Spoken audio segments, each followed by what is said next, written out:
नमस्कार दोस्तों, स्टॉक 360 में आप सभी का तहे दिल से स्वागत है। आज है 1 जुलाई। तो आज के डेट पे बात कर लेते हैं खबरों वाले शेयर। ऐसी खबर जिसका इफेक्ट कल के मार्केट में भी देखने को मिल सकता है। तो पहले बात कर लेते हैं करूर वैसा बैंक। हालांकि ये अपडेट जो है ये मार्केट ड्यूरेशन पे ही आ चुका था, लेकिन इसका इफेक्ट काफ़ी दिनों तक देखा जा सकता है। करूर वैसा बैंक पहला स्टॉक हमारा।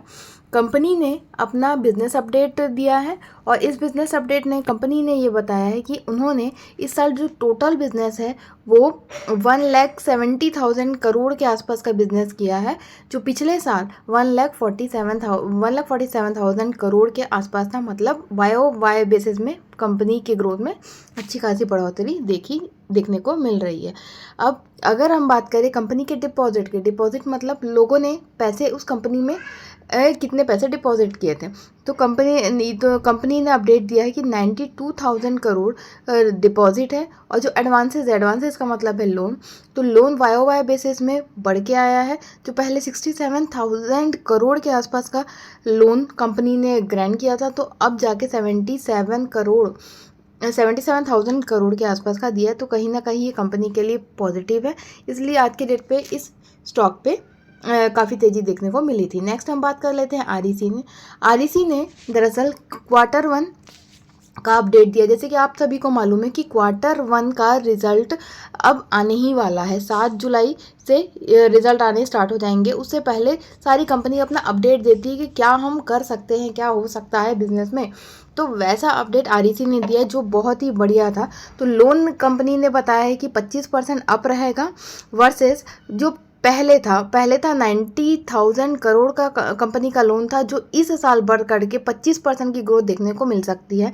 लोन डिस्बर्समेंट लोन कितना दे सकती है, तो ये 28% का था और पिछले साल 28% ग्रोथ देखने को मिल सकती है। पिछले साल 34,000 करोड़ था, तो ये अब बढ़ करके 43,000 करोड़ के आसपास का लोन डिसबर्समेंट देखने को मिल सकता है। मतलब दोनों ही मायने में ये कंपनी के लिए अच्छा है। इसलिए दोस्तों आज के डेट पे आपने चाहे आरडीसी की बात हो या चाहे पीएफसी की बात हो, दोनों में अच्छी तेज़ी देखने को आज के डेट में मिली थी।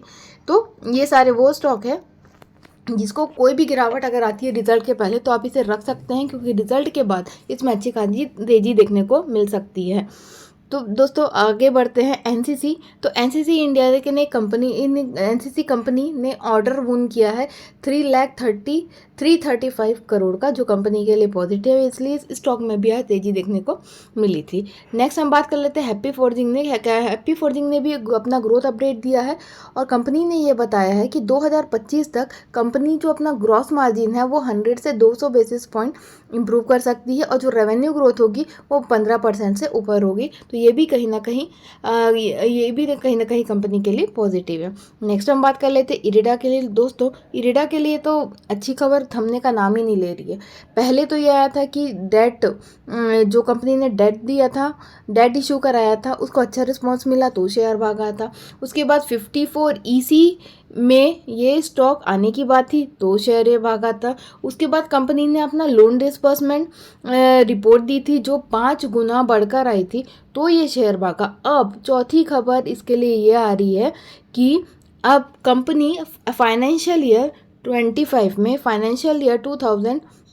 2025 तक अपना एफपीओ लेकर आ जाएगी और ये एफपीओ जो 4,000 से 5,000 करोड़ का होगा। फिर से मैं कह रही हूँ दोस्तों, ये स्टॉक में कोई भी डिप आता है तो आप पकड़ लीजिए, क्योंकि ये नहीं रुकने वाला। एक के बाद एक, एक नहीं, दो नहीं, 3 नहीं, चार अभी तक एक ही महीने में अच्छी न्यूज़ इसके लिए आ चुकी है। तो ये बहुत बढ़िया स्टॉक होगा। कहीं ना कहीं जो पिछला स्टॉक कभी आपने मिस कर दिया होगा, जो 100-200 का होता था, आज वो 1000 में जाके खड़ा हुआ, तो वैसे स्टॉक आप ये मान सकते हैं इरेडा को।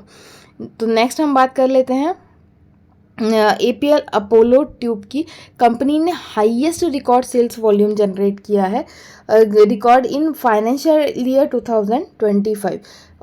और जो ये पिछले साल था 6,61,000 का, तो कंपनी ने अभी रिकॉर्ड तोड़ा है सेल्स में और अभी की सेल हो रही है 721,064 टन का सेल किया है। तो इससे शेयर में भी अच्छी खासी तेज़ी देखने को मिल सकती है, क्योंकि इसमें सेल्स ग्रोथ बहुत अच्छी देखने को मिल रही है। तो दोस्तों, आज के लिए खबरों वाले शेयर में फ़िलहाल इतना ही। ऐसे ही तमाम जानकारी के लिए मेरे चैनल पर बने रहिएगा। तब तक के लिए धन्यवाद।